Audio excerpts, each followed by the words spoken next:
नमस्कार, the democratic mirror में आपका स्वागत है।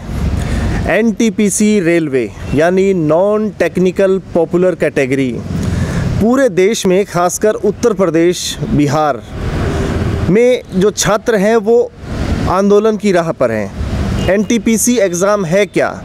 रेलवे से कहाँ गलती हुई, कहाँ सरकार से गलती हुई, क्या छात्रों का आंदोलन सही है? तमाम विषयों पर बात करने के लिए हमारे साथ रोशन शर्मा हैं, जो इस पूरे प्रकरण पर पूरी पैनी नज़र बनाए रखे हुए हैं और अभी बिहार से लौट कर आए हैं। रोशन जी, स्वागत है आपका। रोशन जी, ये पूरा मामला है क्या और कहाँ से विवाद पैदा हुआ? नमस्कार, द डेमोक्रेटिक मिरर पे बुलाने के लिए मैं आपका आभारी हूँ। मैं सबसे पहले अपने बड़ा जीवंत प्रश्न उठाया है और आज इस देश के लगभग 1.5 करोड़, अगर मैं दूसरे शब्दों में कहूँ तो यह वह संख्या है जो पूरे के पूरे ऑस्ट्रेलिया देश की आबादी है, वह सड़क पे है, आज संघर्ष कर रही है अपने अधिकारों के लिए। मैं दृष्टांत देना चाहूँगा कि इस देश में रेलवे महज एक नौकरी नहीं है। रेलवे इस देश को जोड़ने का एक जरिया है। इस देश की आत्मा, अस्मिता, आबरू, एकता और अखंडता की पहचान है रेलवे। 16 अप्रैल 1853, याद कीजिए, वह ऐतिहासिक दिन, जिस दिन पहली बार भारतवर्ष के इतिहास में, यद्यपि उस समय हम औपनिवेशिक शासन के अधीन थे, पहली बार इस देश में बोरी बंदर, जो कि आजकल मुंबई का शिवाजी टर्मिनल के नाम से जाना जाता है, बोरी बंदर से थाने, मुंबई के पास एक जगह है थाने, कि 34 किलोमीटर रेल यात्रा की गई थी। 400 लोगों ने यात्रा की थी। 3:30 का समय था। उस समय से लेकर आज तक भारतीय रेलवे की यात्रा देखें तो 169 साल पूरा करने जा रहा है इस 16 अप्रैल को।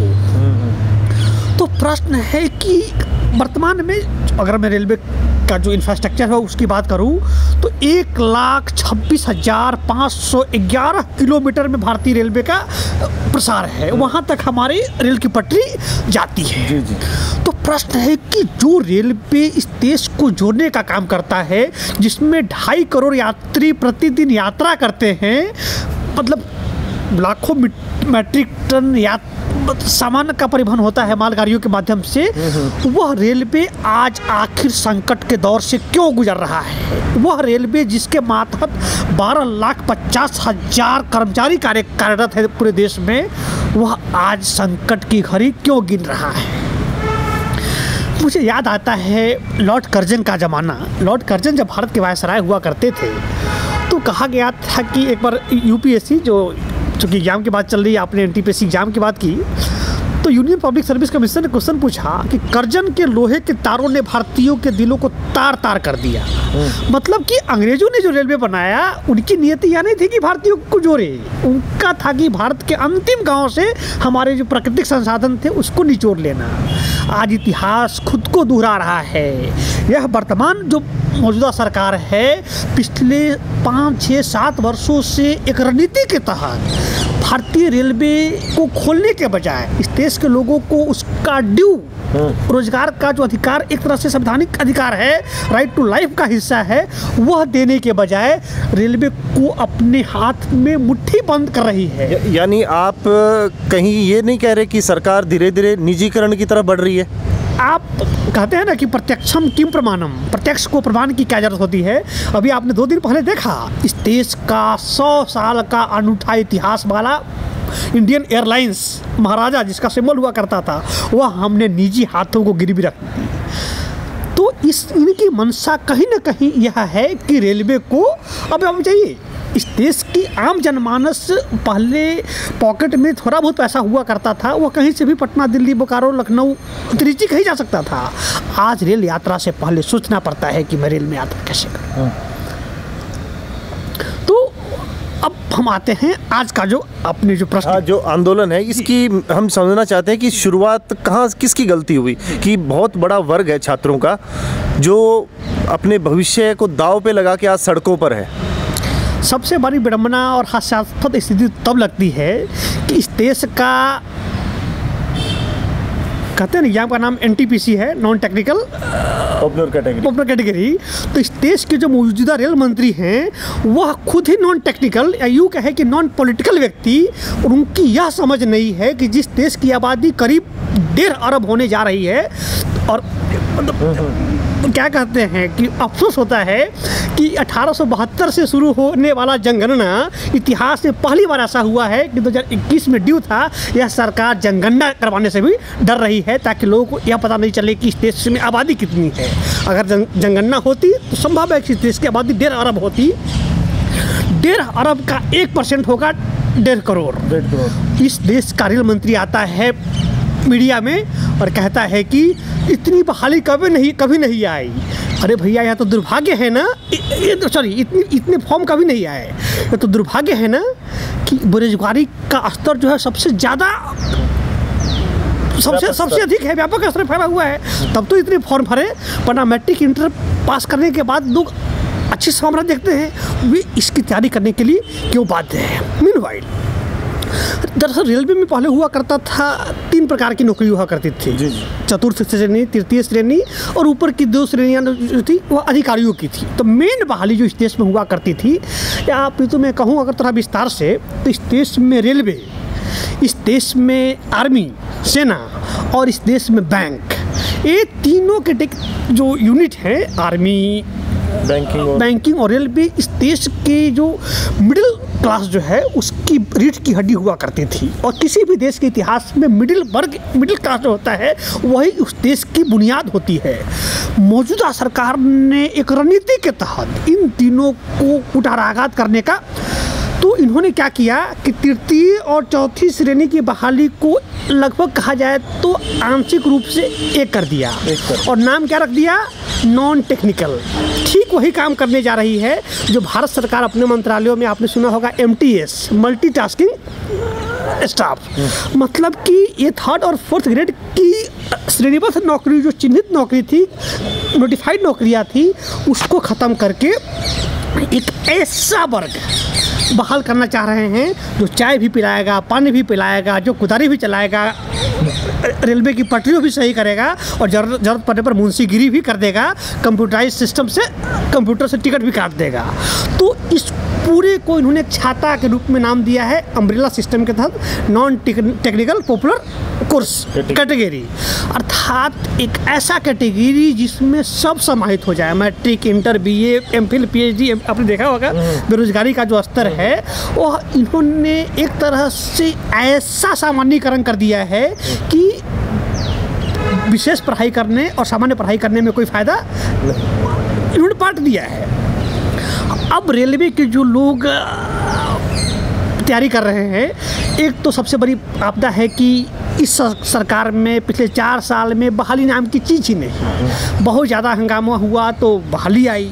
बहाली के बाद ये लोग बड़े धूर्त हैं। आमतौर पे आपने सुना होगा कि कई फर्जी कंपनियां आती हैं, वे जो बाल्ड लोग होते हैं उनको बाल उगाने के लिए तेल बेचती है, लेकिन ये जो मौजूदा जो सिस्टम है ये लोग उन्हें कंघी बेचती है, तो सुनहरा सपना दिखाती है।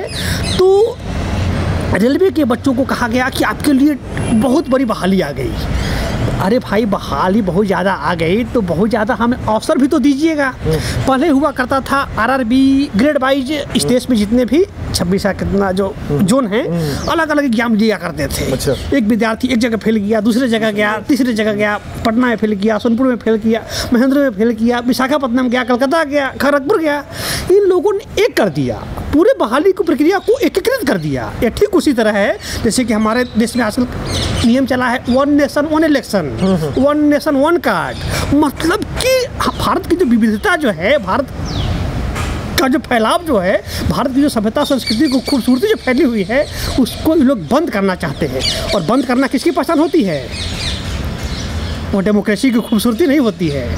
हमारे प्राइम मिनिस्टर इंदिरा गांधी कहा करती थी, आयरन लेडी इंदिरा गांधी कहा करती थी, you can not shake hands with close fist. बंद मुट्ठी से क्या हम हाथ मिला सकते हैं क्या? नहीं। ये लोग वही चाहते हैं कि बंद मुट्ठी कर दो, अर्थात बहाली के प्रक्रिया को इतना ज़्यादा जागरण पैदा कर दो कि लड़के फॉर्म भरने से, तो खैर, तो इन लोगों ने पूरी की पूरी बहाली सिस्टम को सेंट्रलाइज कर दिया है और बहुत सारे पद इसमें हैं, टेक्निकल को छोड़कर गैंगमैन, ट्रैकमैन, फोरमैन।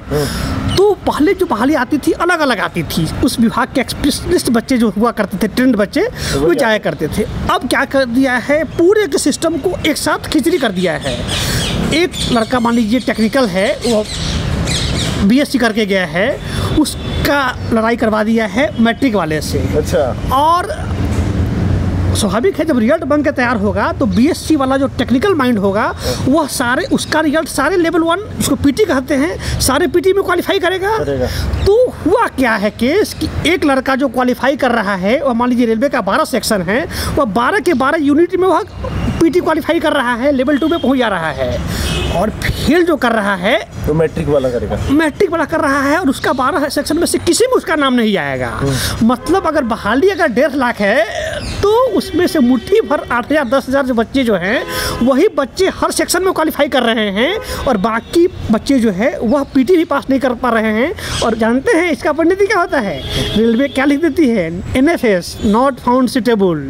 मतलब कि हमने 1 लाख बहाली में से 10,000 बच्चे ही हमें उपयुक्त मिले, तब जबकि हमारे 1.25 करोड़ बच्चे फॉर्म भर रहे हैं, 90 लाख फॉर्म हम खाली छोड़ देंगे। अरे भाई आपने तो खेल का नियम ही खराब कर दिया है। यानी जो छात्र हैं उनके अंदर वर्ग संघर्ष देखने को मिल रहा है। तो अभी आप बिहार से आए हैं, आपने कई छात्रों से बात की, तो आपको क्या लगता है कि जो छात्र इतने सालों से तैयारी कर रहा है उसकी एज भी अब ख़त्म होने वाली है, तो छात्रों की क्या मांग थी जो आपसे बातचीत हुई उनसे? मैंने भी कहा सर आपको कि जितना ऐतिहासिक दिन भारत के रेलवे के इतिहास में 16 अप्रैल 1853 का था, जिस दिन इस देश में रेल का पहला पहिया चला, उतना ही दुर्भाग्यपूर्ण कहते हुए शर्म आ रही है कि जिस दिन हम अपने गणतंत्र का 73वां दिवस मना रहे थे, संविधान का पताका लहरा रहे थे, उस दिन हमारे बिहार में, आरा में, बक्सर में, छपरा में, सीतामढ़ी में, मेरा गृह जिला है सीतामढ़ी, A9 ने रिपोर्ट किया है 25 राउंड गोलियां पुलिस ने, आपने वीडियो देखा होगा, पुलिस ने गोलियां चलाई किन पे, जो हमारे पढ़े लिखे युवा हैं। क्यों? क्योंकि वो अधिकार की मांग कर रहे थे, रोटी की मांग कर रहे थे। तो आखिर क्यों ऐसा हुआ? हमारा देश संविधान पे चलता है, संविधानवाद पे चलता है, और संविधान क्या कहता है, the high you are the law is always higher than you. आप कितने ही बड़े क्यों ना हो, विधि आपसे हमेशा बड़ा होता है। पहले की बहालियों में हुआ करती थी कि विद्यार्थी को पता होता था कि पढ़ रहे हैं, मेहनत कर रहे हैं, 80 नंबर कट ऑफ गया, हमारा 78 आ गया, 79 आ गया, 79.9 आ गया, अफसोस करते थे कि वो अगली बार तो मार ही दूंगा। लेकिन अब की सरकार ने क्या कर दी है कि आने वाले भविष्य कुछ है ही नहीं, यह अंतिम बहाली है, समझ रहे हैं? कई सालों बाद आई है। मतलब कि दूसरे शब्दों में कहा जाए तो ये जो छात्रों में उबाल है सिर्फ इसी परीक्षा का उबाल नहीं है। याद कीजिए आप, पंजाबी कवि पास क्या कहता है, अवतार सिंह संधू पास, सबसे बड़ी मौत होती है एक सपने का मर जाना। और इस सरकार ने बहाली को दमन करके, फ्रांस का शब्द है गिलोटीन। गिलोटीन का मतलब होता है कि बच्चा को जन्म देते ही गला घोट के मार देना। इस सरकार ने युवाओं के सपनों को गला घोटने का काम किया है। उन्हें लगता है कि मैंने, अब जैसा कि आपने कहा, मैंने अपना जीवन निवेश कर दिया, 25, 28, 30, 35 साल निवेश कर दिया, अब मैं कहाँ जाऊँगा?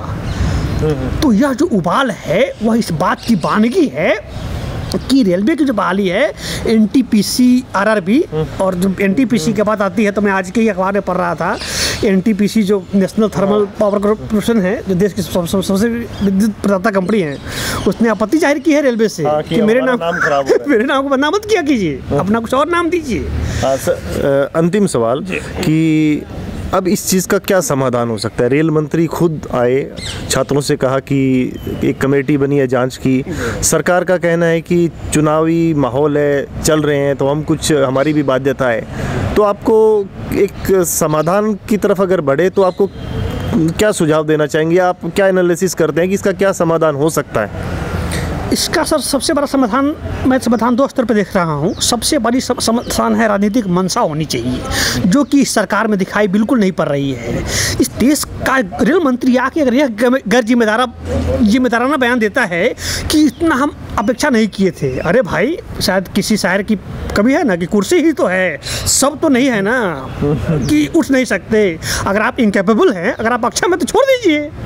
अगर जो देश आज से पहले आज़ादी से 75 गौरवपूर्ण वर्ष मना रहे हैं, 56 वर्षों तक भारतीय राष्ट्रीय कांग्रेस ने भी तो देश को दशा दिशा दी है ना। इस देश के अंतिम गांव तक रेलवे पहुंचाने का, नौकरी देने का काम किया है। तो अगर आप सक्षम नहीं है तो गद्दी छोड़ दीजिए, और अगर आपकी मंशा नहीं है, मंशा अच्छी नहीं है, तो उसके लिए इस देश का युवा काफ़ी है। क्यों? क्योंकि युवा जो होता है अपने समय का सूर्य होता है। आप उसके वेग को, आप उसकी क्षमता को रोकने से नहीं रोक सकते हैं, क्योंकि हर पीढ़ी एक नया राष्ट्र होता है, हर पीढ़ी के अपने राष्ट्र नायक होते हैं। ऐसे में मेरा मानना है कि इस देश के युवाओं में विश्वास बहाली करनी होगी। यह देश उनका है। अगर कोई शासन चाहेगी कि बहुमत को मजमा समझ ले, रिमोट कंट्रोल से देश चलाएंगे, वह इस देश में संभव नहीं है। मुझे किसी शायर की पंक्ति याद आती है कि तुझसे पहले जो सत्ता नसीब था, उससे भी अपने खुदा होने का इतना ही यकीन था। तो मेरा अंतिम रूप से कहना है कि आरआरबी वगैरह जो संस्था है, एनटीपीसी जो बोर्ड है, यह तो बस दिखावे का चीज़ है। असली जो रिमोट कंट्रोल है वो भारत सरकार का जो दर्शन है कि रेलवे को निजीकरण कर दो, आम आदमी से दूर कर दो, उस दिशा में इनका कदम है, जो कि इस देश के युवा, जैसा कि भारतीय राष्ट्रीय कांग्रेस के नेता श्री राहुल गांधी ने भी कहा है कि हम, प्रियंका जी का ही बयान आया है कि हम एश्योर करेंगे कि बहाली आने के बाद एक निश्चित समय सीमा के अंदर रिजल्ट आएगा, नहीं आएगा तो वह बोर्ड निरस्त किया जाएगा। ऐसे में सबसे बड़ा जो समाधान है वो सरकार विश्वास बहाली करे। विद्यार्थियों का जो ड्यू है, हमारा देश जो आज से 7 साल पहले जिस व्यवस्थित तरीके से शासित हो रहा था वह किया जाए, अन्यथा युवा जब सड़क पे आएगा तो कोई भी सुरक्षित नहीं रह सकता। सर, हमसे बात करने के लिए आपका बहुत बहुत शुक्रिया। बहुत बहुत आभार सर।